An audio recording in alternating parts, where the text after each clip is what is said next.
Why is the late-round QB strategy so effective in fantasy football?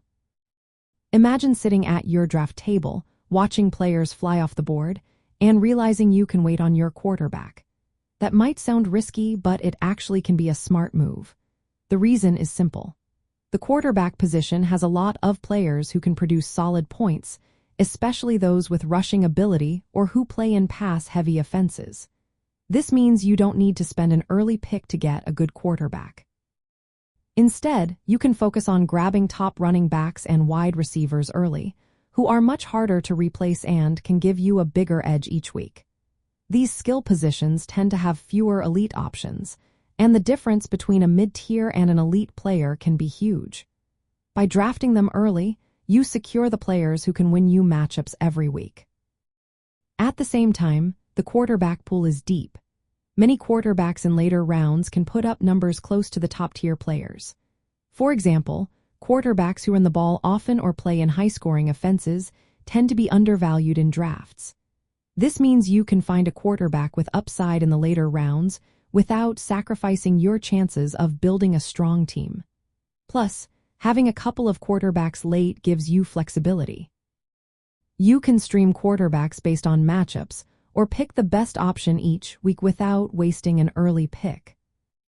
Another benefit is roster resilience. When you load up on running backs and wide receivers early, your team becomes more balanced and better able to handle injuries or bye weeks. If your quarterback gets injured, you can pick up a replacement from the waiver wire or rotate between your to late round quarterbacks.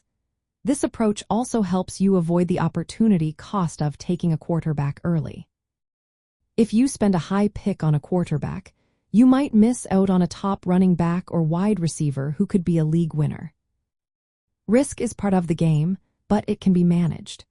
If you do your research and avoid risky players, like rookies or players within certain roles, your late-round quarterback can turn into a hidden gem. Sometimes a quarterback with rushing upside or in a favorable offense can break out and become a league winner. The key is to focus on value and not force a quarterback early just because you think you need one. This strategy also promotes consistency over multiple seasons. Relying on late-round quarterbacks means you're not tied to one player's performance. If your quarterback struggles, you can pivot easily. Over time, this approach tends to be more sustainable because it emphasizes building a balanced team with high upside skill players and undervalued quarterbacks. In practice, managers using this strategy often draft two quarterbacks late. They pick players with rushing ability or favorable offensive situations, then stream based on matchups. This way, they maximize weekly points without sacrificing early picks. It's all about finding value, being flexible, and understanding that the depth at quarterback makes waiting a smart move. Overall, the late-round quarterback strategy works because it allows you to build a more complete and high-upside team by focusing early on positions with fewer options and more impact.